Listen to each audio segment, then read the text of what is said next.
예! 안녕하십니까, 할머니들 강호입니다. 강희수입니다. 아세요? 네. 저희 이제 2부 시작합니다. 네. 아까 개별주 종목 20개를 뽑아보자 라고 했는데 지금 네. 바로 퀀터스라는 사이트를 열어주셨어요. 그렇죠. 네. 이 사이트를 통해서 개별주 퀀트 종목 20개 뽑을 수 있나요? 그렇습니다. 네. 네. 뽑아볼까요? 지금 바로 네. 뽑아봅시다. 그러죠 뭐. 자, 그러면 일단 뭐 한국 시작으로 할게요. 한국 시장. 네, 그럼 여기 이제 첫 화면 들어가면은 기본 필터라는 것이 있어요. 네. 기본 필터는 소위 별로 그렇게 우리 인생에 도움이 안 되는 기업들을 말 그대로 필터하는 역할을 합니다. 그래서 다 거른다. 그렇죠. 전체 선택을 딱 누르잖아요. 그럼 이제 보면은 여기 금융주 제외, 지주사 제외, 관리 종목 제외, 적자 기업 제외, 분기 연간 이렇게 있고 중국 기업 제외, PTP 기업 제외, 소형주 하위 20%만이라는 것이 있습니다. 그래서 보면요. 굉장히 이제 악당 기업들이 많네요. 그렇죠. 이제 우리 인생에 별로 도움이 안 되는 기업들인데요. 특히 여기서 가장 주의할 놈들은 관리 종목이라는 것이 있어요. 이거는 이제 뭐냐 하면은 거래소에서 이 기업은 뭐가 좀 이상하니까 이제 거래할 때 주의를 하시오라고 워닝을 주는 기업들이에요. 근데 당연히 거래소도 그냥 아무 기업이나 워닝을 주지는 않을 거 아니에요. 삼성전자 거래하지 마세요라고 하지 않을 거 아니에요. 한마디로 좀 이상한 기업들, 재무제표가 잘 안 나오려다든지 아니면은 뭐 적자가 굉장히 많이 났다든지 아니면 뭔가 좀 이상한 기업들이거든요. 그래서 이런 기업들은 거래소까지 와가지고 워닝을 주는데 우리가 굳이 거래할 필요가 없겠죠. 네. 그리고 적자 기업이라는 게 있잖아요. 왜 기업의 본분이 무엇입니까? 수익 창출입니다. 그렇죠. 수익 창출이죠. 그럼 적자 기업이라는 거는 수익을 창출 못하는 놈들이잖아요. 그게 그렇죠. 다 쓰잘데기 없는 놈들이죠. 그래서 얘네들은 다 빼버리는 거고. 그리고 뭐 금융주나 지주사 같은 경우는 사실 뭐 대단히 높은 수익을 내는 경우가 별로 없어요. 그래서 이제 좀 복잡한 얘기긴 한데 일단 빼면은 나쁘지 않고요. 여기서 나오는 중국 기업이라는 거는 우리가 잘 아는 뭐 알리바바라든지 텐센트 이런 기업들이 네. 아니라 한국에 상장된 중국 기업을 의미를 하거든요. 근데 그냥 기본적으로 그러니까 한국에 상장한 중국 기업은 다 슈렉이라고 보시면은 됩니다. 왜냐하면 멀쩡한 중국 기업들은 다 중국이나 미국에 상장이 되어 있지 한국에 상장되지 않았거든요. 그럼 왜 그런 기업들이 한국에 있는가? 뭐 그건 딴 토픽을 일단 넘기겠습니다. 어쨌든 네. 좋은 기업들이 아니에요. 네. 그리고 이제 P2P 기업은 이제 미국 기업 해당되는 건데 뭐 그게 중요한 얘기는 아니고요. 자, 그리고 여기 소형주 하위 20%라는 것이 있는데 한국도 그렇고 대부분 국가에서는 소형주들의 수익이 대형주나 중형주보다 훨씬 더 높습니다. 그래서 저 같은 경우는 오로지 소형주에만 투자를 하는 사람이에요.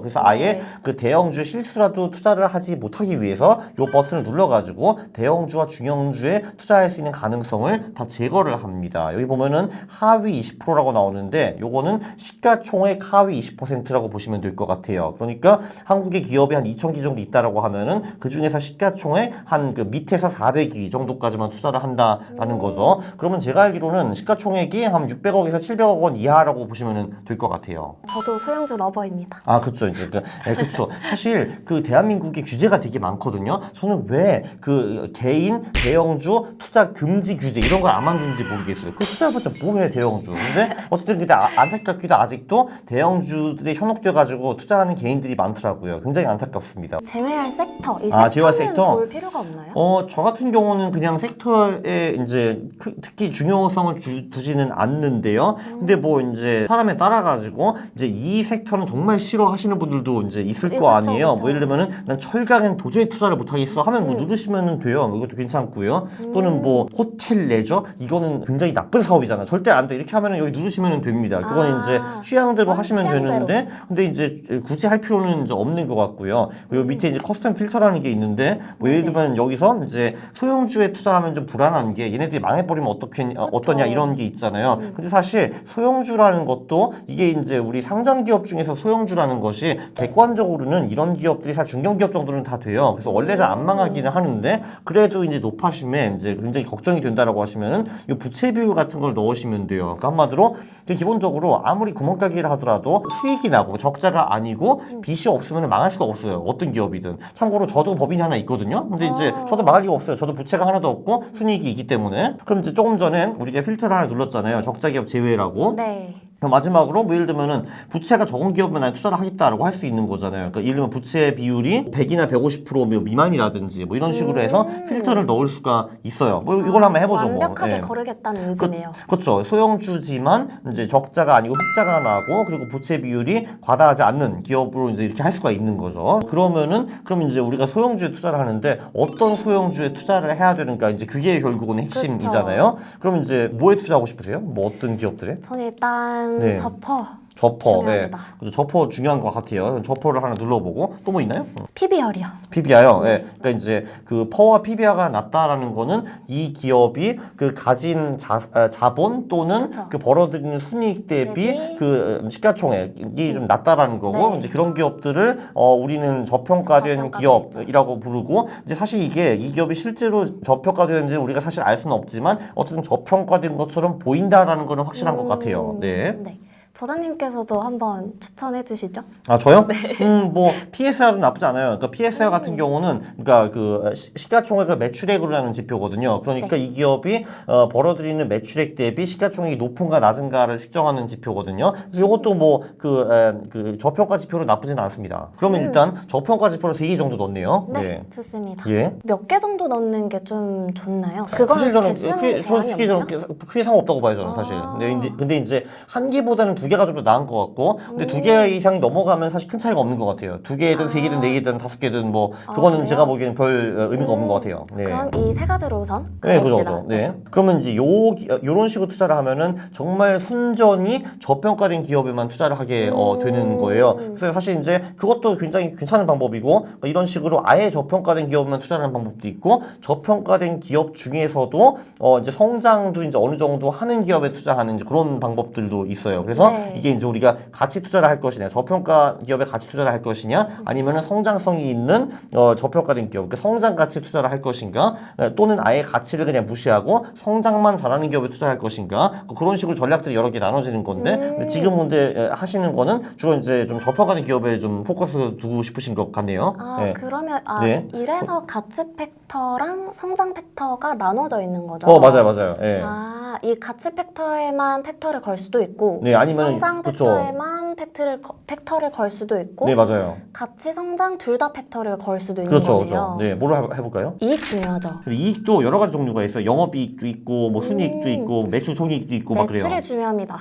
그러니까 그 이익보다 매출이 중요하다고요? 네, 그러면은 그렇죠 뭐 매출의 성장률이라는 것도 있습니다 여기. 네. 순이익 성장률도 좋을 것 같아요. 그렇죠. 순이익도 나쁘지 않을 것 같아요. 제가 네. 말한 게 순이익 성장률. 그래요? 매출이 아니었어요? 네. 둘 다 중요합니다. 둘 넣죠 뭐 그냥. 네, 그죠. 네. 제가 욕심쟁이라서. 네.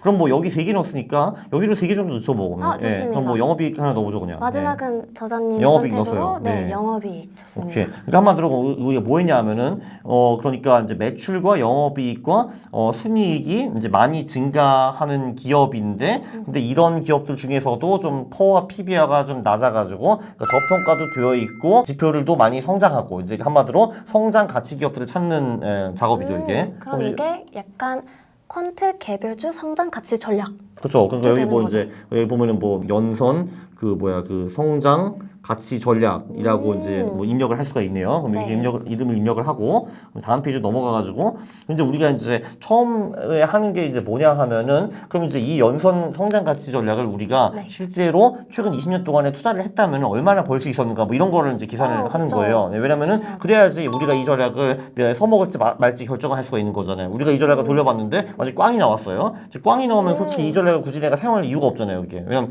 그 최근 20년 동안에 이제 망해버렸는데 이제 그거를 내가 왜 쓰냐 이거죠. 그래서 이 전략이 최근 20년 동안 돈을 벌었는지 못 벌었는지 그거를 이제 확인을 해봐야 되는 거죠. 네. 그러니까 과거 20년 제가 지금 만든 전략이 네네. 과거 20년 동안 어떤 결과와 역사를 보여줘 왔는가 그죠. 확인하는 과정이 맞아요. 백테스팅이고 그렇죠. 그거를 유식한 말로 백테스팅이라고 하는 거죠. 한마디로 그냥 과거 시뮬레이션이라고 봐도 돼요. 네. 그렇게 나온 데이터를 백데이터라고 아니 그렇게 말하지는 않고 그냥 백테스트 결과를 본다라고 말을 보통 하죠. 네, 네. 백테스트 결과를 예, 본다. 그렇죠. 네, 좋습니다. 그럼 예를 들면 우리가 이제 1,000만 원으로 시작을 했는데 사고 팔 때 수수료가 발생하는데 뭐 그거는 이제 한 0.5% 정도로 잡아 볼게요. 네. 0.5%로 잡는 이유가 있어요? 그러니까 사실 이게 거래 수수료라는 게 우리가 이제 증권을 사고 팔 때 이제 발생하는 비용이 있어요. 일단 네. 증권사에 내는 비용이 한 0.015% 정도 되고 아까워 그리고 죽겠어요. 예, 맞아요. 근데 그걸 더 아까운 거는 이제 우리가 주식을 팔 때 거래세라는 것이 있어요. 그게 제가 기억이 안 나는데 한 0.2에서 0.25% 정도로 알고 있거든요. 그거는 이제 국가한테 가는 거예요. 그 돈은. 그 돈이 더 아깝습니다. 참고로. 네. 아이고야. 왜냐면 증권사에 내는 거 0.015%인데 이 증권 거래세는 0.2%. 그 10배 이상이거든요. 네. 그래서 이제 그거가 있고, 그리고 또 이제 이런 비용이 있어요. 사실 우리가 이제 주식을 살 때 아마 주식 사보시면 아마 아실 텐데, 이게 이제 최근에 팔린 가격이 10,000원인데, 그럼 그 10,000원에 제가 못 살 경우가 생겨요. 왜냐면은 이제 물량이 없다라고 하면은, 그럼 이제 1,100원이나 1,200원을 내고 사는 경우도 있거든요, 종종. 또는 내가 10,000원에 팔고 싶고, 최근에 판 놈은 10,000원에 팔았는데, 근데 실제로 내가 10,000원에 팔려고 하니까 안 팔려. 그러면 이제 뭐 9,990원, 9,980원에 팔 경우도 있는 거거든요. 그쵸. 이런 식으로 살짝 이제 보이지 않는 이제 비용이 생기는 거죠. 손실이 생기는 거니까. 그래서 그런 걸 당연히 얼추 퉁쳐가지고 뭐 대충 0.5%로 하자라는 거죠. 사실 네네. 이 거래 비용이 구체적으로 어느 정도가 나오는지 사실 아무도 몰라요. 그게 이제 시장의 상황마다 좀 다르기 때문에. 그래서 보수적으로 하시려면 1%를 넣으셔도 돼요. 1% 넣자 그냥. 1% 넣어도 돼요. 그냥 아주 크게. 네. 그리고 그러면 이제 리밸런싱 구간을 선택해 주세요. 이제 이거는 뭐냐 하면은 그 조금 전에 저희가 6개 지표를 봤잖아요. 네. 그럼 그 6개 지표를 기준으로 우리가 종목을 구해서 샀을 텐데, 근데 시간이 흐르면은 이제 그 지표가 우수한 기업들이 바뀔 수밖에 없죠. 그쵸. 왜냐하면은 이번 분기에 예를 들면 어떤 기업이 순이익 성장이 엄청 잘 나왔다라고 하는데 다음 분기를 가보니까 그 기업의 순이익은 더 이상 성장을 안 하는데 딴 놈이 막 성장했을 수가 있잖아요. 그쵸. 그러면은 이 경우에는 지금은 성장을 못하는 기업을 팔아버리고 이제 최근 분기에 좀 다시 성장하는 그 기업을 갈아타는 것이 이제 좋은 거잖아요. 그쵸. 그러니까 얼마나 자주 이 갈아타기를 하느냐를 여기서 설정할 수가 있는데, 그냥 분기 정도가 괜찮은 것 같아요, 제가 보기에는. 네. 그러니까 여기 보면 월별, 분기, 반기를 나오는데 네네. 이 정도로 이제 하면 될 것 같고.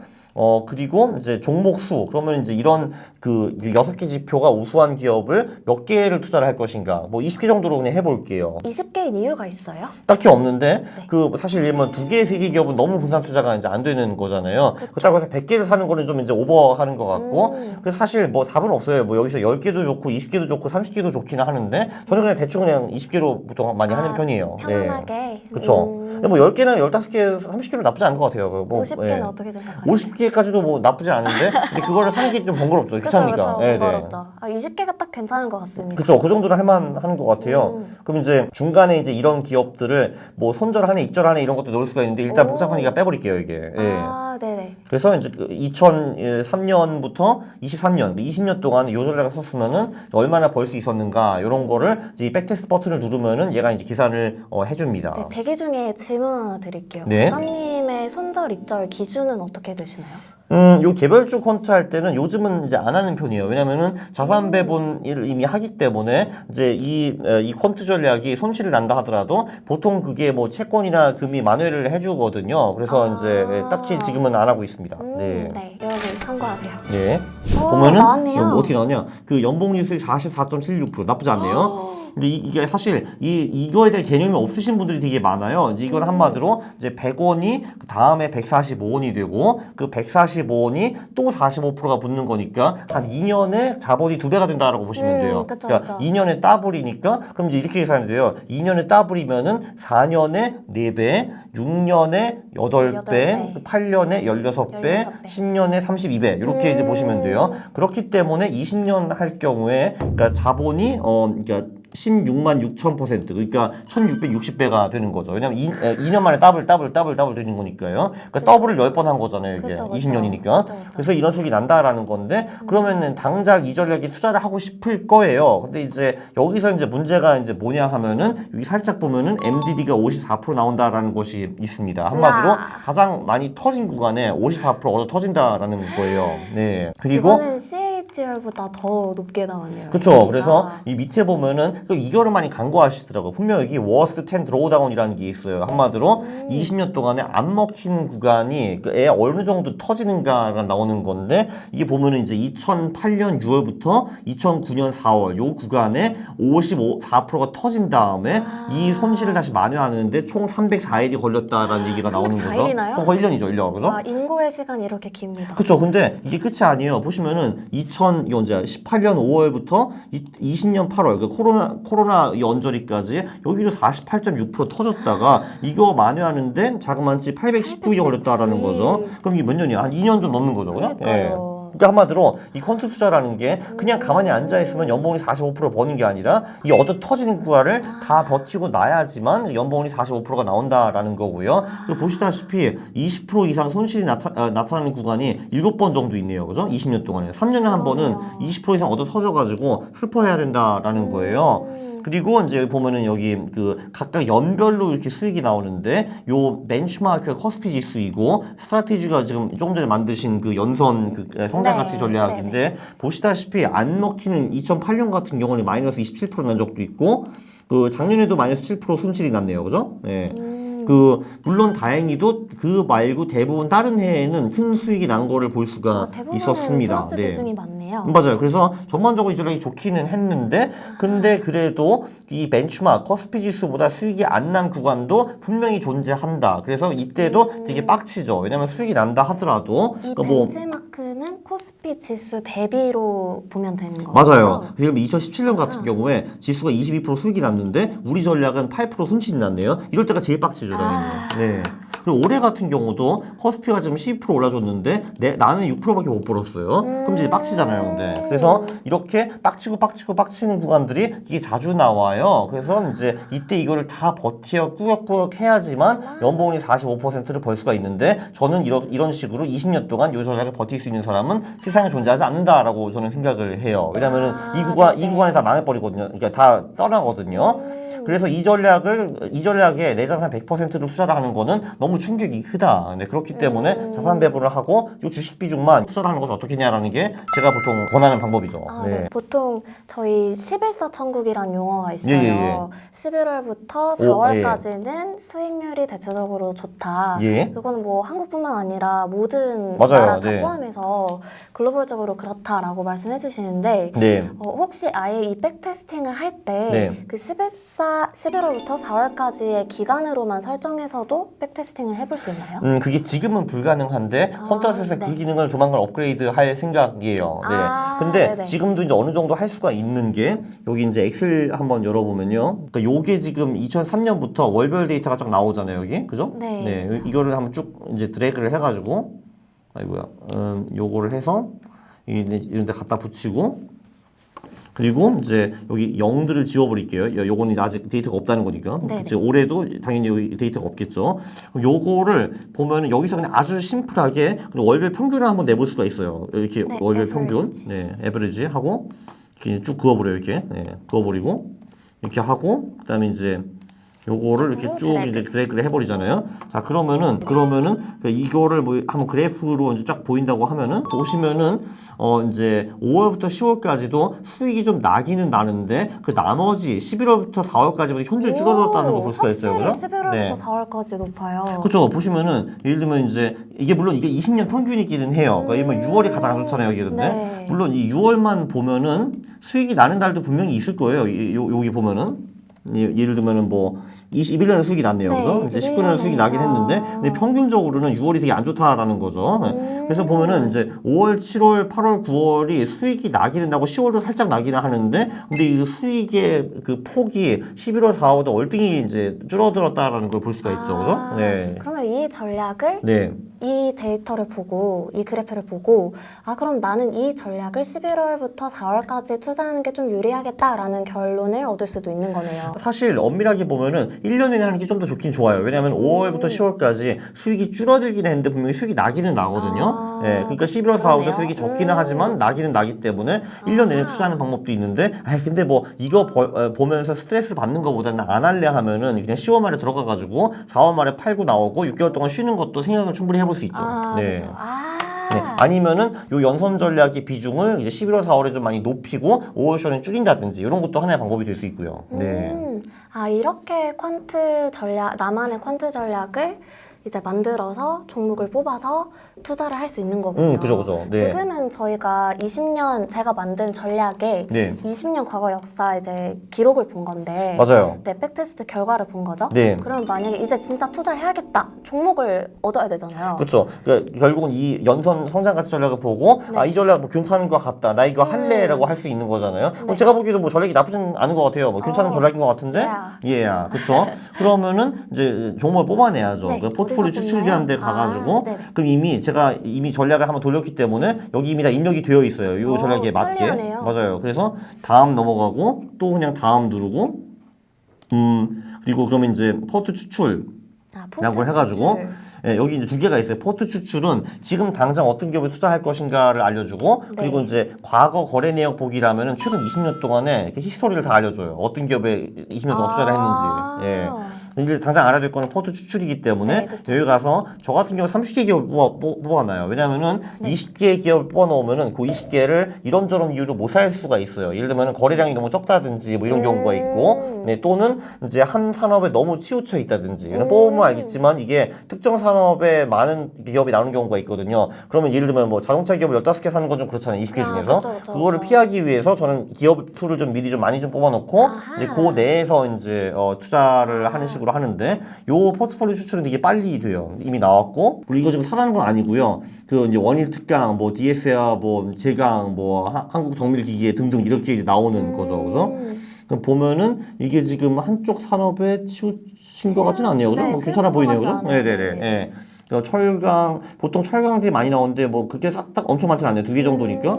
그리고 뭐 그 지난 분기엔 자동차 주식들이 좀 많았는데 자동차도 뭐 하나, 둘, 3개 정도니까 그렇게 많지는 않네요. 네, 그럼 하도 있네. 네, 네. 그럼 이렇게 포트 추출을 해서 종목이 나오면 이걸 제가 매수를 하고 제가 원하는 리밸런싱 기간에 맞춰서 리밸런싱을 하는 거네요. 그렇죠. 그래서 그 지금은 자동 매매가 아직 안 되기 때문에 예를 들면 이제 내가 이 전략을 하고 싶다라고 하면은 이제 HTS나 MTS를 키고 이제 사기 시작하는 거죠. 예를 들면 제가 뭐 1억 원이 있는데 뭐 20개 종목을 하고 싶다 하면 한 종목에 500만 원을 갖다 넣어야 될 거 아니에요. 여기 보면 이제 종가가 나오잖아요. 1290원이라고. 참고로 지금은 여기 33만 원도 있는 게 1000만 원을 30개 종목에 분산 투자했다고 가정했기 때문에 그런 건데 지금 예를 들면 내가 이제 1억이 있는데 500만 원 넣고 싶다라고 하면은 뭐 이렇게 하겠죠. 이제 500만 원 나누기 저기 1290원. 그러면은 이제 485개 주식을 또는 486개 주식을 제가 이제 HTS, MTS 들어가가지고 매수를 하겠죠. 이제 원일 특강을. 그 다음에 이제 뭐 DSR 제강 같은 경우는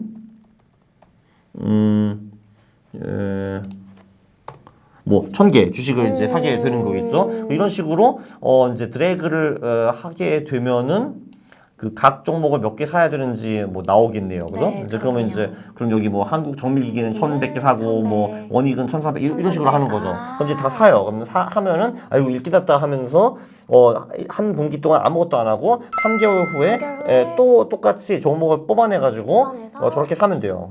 그러면 갖고 있던 20개 주식은 다 팔고 새로운 20개 주식을 사는 건가요? 그게 3개월 후에 종목을 뽑아 보면요. 이 기업이 똑같이 나오는 경우도 있고 그렇지 않은 경우가 더 많아요. 그러면은 그 똑같은 기업은 냅두고 이제 다른 기업들은 대체를 하는 거죠. 그거를 이제 어떻게 알 수가 있냐 하면은 과거 내역을 보시면은 이게 과거 내역을 뽑아볼 수가 있거든요. 이건 좀 걸려. 한마디로 이 전략에 우리가 투자를 했다면 최근 20년 동안 어떤 기업을 사고 팔았는가 이제 그거를 이제 알 수가 있어요. 그렇죠. 이게 2003년 4월부터 시작하는 거잖아요. 이때는 뭐 조인 에너지? 두산산업? 희한한 기업도 많네. 그러네요. 휴먼에는 뭐 한del까? 휴먼엔. 어쨌든 그래서 이제 쭉 보면은 이제 봉신을 욕으로 봐가지고 깜짝 놀랐어요. 그러니까 지금은 이 봉신이라는 기업이 없는 것 같은데 정말 이름만 또 사라진 기업들도 있겠네요. 되게 많아요. 그것도 많이 여쭤보세요. 이 DB에 지금은 존재하지 않는 사라진 기업들도 있는 거 다 있어요. 지금 솔직히 봉신이라는 이 봉신 같은 기업이 더 이상 존재하지 않는 것 같거든요. 전 지금 처음 들었어요. 이 봉신이라는 기업을. 예를 들면 경남 스틸은 아직도 있죠. 화천기공도 아직도 있는 기업이고. 그래서 보면은 이제 4월 15일에는 우리는 이제 이런 기업들을 샀습니다라고 이제 나오는 거죠. 30개 기업을 이렇게 샀는데, 근데 6월 15일 같은 경우에는 이제 이렇게 기업이 이제 바뀌는 거죠, 그죠? 그러면은 이제 지금 이 기업들과 이 기업들이 일치하지 않을 거거든요. 일치하지 않는 기업은 이제 팔고 이제 대체하는 거죠. 이러면 화천기공 얘 있었나 여기? 없지, 그지? 그러면은, 그쵸. 4월 15일은 화천기공이 없었는데, 6월 15일 나타나는 거 보니까, 이 중에서 이제 분명히 빠진 데가 나올 거고, 그 대신에 화천기공이 들어가는 거죠. 그러면 빠지는 아이는 수익률이 떨어지는 아이를 그냥 떼면 되는 거예요? 아니요. 그냥 더 이상 여기 그 톱 20이나 30에 속하지 못하면은 수익을 냈든 손실을 냈든 관계없이 그냥 천 내버리는 거예요. 그냥 네네. 관계없이 다. 그죠. 네. 동양에스텍 같은 경우는 여기 전에 그죠. 있었네요. 6월에도 있었고 9월에도 살아남았네요. 얘는 예를 들면은 그러니까 얘는 계속 들고 가는 거죠. 네. 그렇게 이렇게 보시면 돼요. 그래서 쫙 20년 이제 리스트가 쭉쭉쭉 나오고 이제 최근에 4월 17일 리밸런싱 때는 이런 기업들을 사세요라고 이제 나오는 거죠. 네. 이렇게. 네. 좋아요. 그리고 네. 지금 이 기업들을 사는 게 아니라 이제 이런 식으로 전략을 뽑고 종목을 찾아낸다. 이렇게 보시면 돼요. 그렇죠. 네네. 제가 원하는 가치 팩터를 걸고 제가 네. 원하는 성장 팩터를 걸어서 전략을 만들었어요. 그죠. 그러면 이제 20년 기준에 백테스팅을 한번 해보고 이 전략 괜찮아. 네, 나쁘지 않다라고 네, 하면은 나쁘지 않다. 그러면 포트폴리오 종목을 이렇게 뽑아서 투자를 하는데 분기별로 리밸런싱을 하고 그렇죠. 그거를 뭐 분기할 수도 있고 반기할 수도 있고요. 반기할 수도 있고 네네. 리밸런싱을 해서 뭐 겹치는 기업들 제외하고 새로 신생 기업들이 등장하면 매수를 한다. 바꿔 끼는 거죠. 네, 그죠. 그렇습니다. 네. 근데 이게 생각보다 수익률이 높지만 MDD도 너무너무 커서 저자님께서 추천하시는 거는 이제 올웨더 포트폴리오, 정적자산 배분 전략을 구성해서 자산 배분 포트폴리오를 구성해서 뭐 주식, 채권, 금 이렇게 나눠서 그중에 주식 비중에만 이렇게 전략을 만들어서 종목을 뽑아서 투자를 한다. 개별주로 투자를 한다. 맞아요. 그렇죠. 그래서 사람들이 보통 늘 이것만 보고 막 투자를 해. 와, 연봉이 45% 와, 간다라고 하는데 꼭 이제 이런 걸 안 보더만. 그러니까 연별 수익률, 여기서 이제 얼어 터지는 구간, 특히 이거 워스트 10 드로우다운 이런 거 안 보고요. 보면 여기 월별 데이터로 나와 있거든요. 여기서도 이제 중요한 게 이제 뭐냐 하면은 이게 이 개별주 전략이 되게 와일드예요. 여기 보시면은 2008년 10월 한 달에 마이너스 28% 나옵니다. 이렇게 나오고요. 작년에도 보시면요. 작년 6월, 9월, 12월에 각각 10% 이상의 손실이 발생해요. 한 달 만에 그것도. 네. 여기 봐봐요. 여기 2021년 11월 마이너스 20% 이렇게 여기 18년 10월 마이너스 16% 이게 보면은 이 퀀트 전략이 그러니까 전반적으로 그래도 초록색이 훨씬 많잖아요. 네. 그런데 그 초록색이 없고 정말 이렇게 빨간색으로 얻어 터지는 달이 꽤 자주 있다라는 거를 볼 수가 있어요. 근데 이거를 대부분 사람들 간과해가지고 와 정확히 그런데 연봉이 40% 버는데 와 해가지고 들어가는 건데 이제 이런 이제 슬픈 구간들이 꽤 자주 나온다라는 거를 꼭 이제 백테스트 할 때 보고 가야 된다라는 거죠. 네. 그러면 저는 이 전략을 가지고 제가 만약 투자한다면 이 전략을 가지고 올웨더 포트폴리오에서 주식 비중만 그냥 투자를 할 것 같아요. 그러면 채권이랑 금은 ETF에 투자를 하는 거고 주식은 그냥 개별주를 매수하는 것. 그쵸? 그쵸. 이제 그게 대부분 사람들한테는 정신 건강에 좋을 것 같아요. 네. 근데 그렇게 됐을 때 또 나는 수익률이 아쉬워. 하면 이제 동작자산 배분 전략에도 투자를 할 수가 있는 거죠. 그렇죠. 뭐 예를 들면은 올레더를 하고 연속 성장 가치 전략으로 주식을 투자를 하고 이러면 그거의 절반을 투자를 하고 뭐 나머지 절반은 동조자산 배분을 돌린다든지 뭐 이런 식으로 투자를 할 수 있죠. 왜냐면은 사실 전략이 어느 정도 분산이 되는 것이 MDD를 줄이는 데 좀 더 좋거든요. 왜냐면 자산 배분의 핵심이 사실 전략을 여러 개 분산을 하고 또는 이제 그 상관성이 좀 적은 자산에 이제 내 자산을 분산을 하면은 그러면 확실히 그 얻어 터질 때 덜 얻어 터지거든요. 왜냐하면은 이제 주식이 전부 다 몰빵을 하면은 주식 시장이 떨어질 때 대책이 없는데 내가 주식도 좀 하고 이 전략도 하고 저 전략도 하고 또 이제 채권도 갖고 있고 금도 갖고 있고 하면은 전체 포트폴리오가 망가질 가능성이 그만큼 줄어드는 거죠. 네. 그러면 연복리 수익률을 결국 이게 주는 의미는 전 그거 같거든요. 많이 수익을 내는 것도 중요하지만 안 잃는 것도 중요하다. 그러면 연복리 수익률을 최대로 높이고 MDD를 최대로 낮출 수 있는 퀀트 전략을 추천해 주신다면 어떤 게 있을까요? 조금 전에 말씀하신 한국형 올레더를 하되 주식 비중 뭐 이런 연선 전략 같은 경우로 갖다 넣으면은 보통은 연봉리 수익이 한 15%에서 20% 언저리 정도로 나오고 MDD가 보통은 10% 미만으로 떨어져요. 그래서 나쁘지 않아요. 그 정도 하면은. 그 전략을 하나를 쭉 고수해 가는 것도 나쁘지 않겠네요. 그렇죠. 안타깝게도 대부분 사람들이 그거를 잘 못해요. 중간에 하다 보니까 이제 뭐 이런저런 이유로 그러니까 이게 한마디로 이제 예를 들면 이제 이런 구간에 얻어 터질 때 빡쳐가지고 힘들어가지고 이제 그만둔다든지 아니면은 이제 퀀트 투자를 잘하고 있는데 그 A라는 사칭 고수가 와가지고 이거 하세요, 이거 하세요 해가지고 저기도 좋은 거보다 해가지고 떠나는 사람도 분명히 있고 또는 이제 목돈이 필요해가지고 어쩔 수 없이 그 자금을 깨고 뭐 집을 산다든지 결혼을 한다든지 이런 경우도 이제 많이 있고 그래서 이런저런 이유로 이 퀀트 투자를 굉장히 오랫동안 하시는 분들은 안타깝게도 많지는 않은데 사실 오래 하면은 뭐 거의 굉장히 높은 확률로 부자가 되죠 사실은. 네, 그러면 전 결심했어요. 네. 저는 지금 제가 해온 것처럼 네. 주식, 채권, 금 이렇게 자산 배분 올웨더, K 올웨더 포트폴리오에서 네. 주식 비중만 퀀트 개별주에 투자하면서 깨지는 한이 있더라도 끝까지 규칙을 지켜서 투자를 하겠습니다. 퀀트 투자는 규칙 투자니까요. 그 끝까지라면은 이제 뭐 한 125세까지 사실 것 같은 한 100년 정도 하실 건가요? 만수무강해서 그죠. 예. 100세까지 그렇게 해보도록 하겠습니다. 그죠. 예, 100세. 예. 네. 마지막 질문 드릴게요. 예. 퀀트 투자가 이 개량 투자다 보니까 아까 말씀 주신 것처럼 동적 자산 배분은 추세 추종을 한다라고 말씀해 주셨잖아요. 그러다 보니까 이거 트레이딩하고 무슨 차이지? 트레이딩 영역하고도 또 헷갈려 하신 분들 많으신 것 같아요. 혹시 그 차이가 뭔가요? 사실 뭐 퀀트도 사실 어느 비로면 다 트레이딩이에요. 트레이딩이라는 게 말 그대로 사고 판단하라는 뜻이잖아요. 그래서 이제 사실 저는 가치 투자도 트레이딩으로 보고 다 트레이딩으로 보는데 근데 아마 지금 말씀하시는 거는 제 생각에는 아마 이제 좀 기술적 투자 쪽에 좀 가깝고 예를 들면 차트를 본다든지 뭐 이런 식으로 이제 그 사고 파는 거를 말씀하시는 것 같아요. 제가 보기에는. 분석을 하는 그런 투자랑 퀀트 투자랑 헷갈려 하시는 것 같더라고요. 근데 저는 사실 엄밀히 보면은 두 개가 차이가 크게 없다라고 봐요. 저희 퀀트 투자자는 실제로 숫자가 나오는 이제 그거만 보고 이제 투자를 하는 거거든요. 그래서 한마디로 A, B, C, D라는 숫자가 좋으면은 그 숫자가 좋은 기업에 투자를 한다라는 식으로 돼 있는 건데 이제 그 사실 그 이제 차트를 보거나 이제 기술적 투자자들은 그 A, B, C, D라는 차트 패턴이 나오면 그거를 좋다라고 인지를 해가지고 그 이러면 C 패턴이 나오면은 나는 이제 얼마를 베팅을 하고 그 C 패턴대로 가면은 추가 매수를 하고 안 되면은 손절을 한다라는 식으로 하기 때문에 사실 기술적 투자자들도 가장 잘하시는 분들은 굉장히 규칙적으로 투자를 해요. 다만 그들의 규칙이 완전히 수치화가 안 됐다라는 것뿐이에요. 왜냐하면 차트 패턴이라는 건 그림을 보면 이게 조금 애매하긴 하거든요. 이게 이제 이게 A 패턴인가 B 패턴인가에 대해서 그 차이만 있는 것 같아요. 이제 우리도 규칙 기반 투자를 하는데 우리는 숫자를 딱 보고 투자를 하는 거고 그분들은 그 그림을 보면서 그 규칙 기반 투자를 한다라고 보면 될 것 같아요. 그래서 저는 사실 트레이딩과 퀀트 투자, 특히 이제 잘하는 트레이딩과 잘하는 퀀트 투자는 차이가 사실 별로 없다고 봅니다. 네. 결국 본질은 같지만 방식이 다르다. 그렇죠. 이제 뭐를 보는가. 우리는 숫자를 보고 그들은 그림을 본다. 이렇게 이제 보면 될 것 같아요. 그러니까 그림은 차트를 의미하는 겁니다. 네네. 그렇죠. 숫자와 그림. 그렇죠. 네. 너무 매력적인 설명인데요. 비유를 아주 잘하시네요. 감사합니다.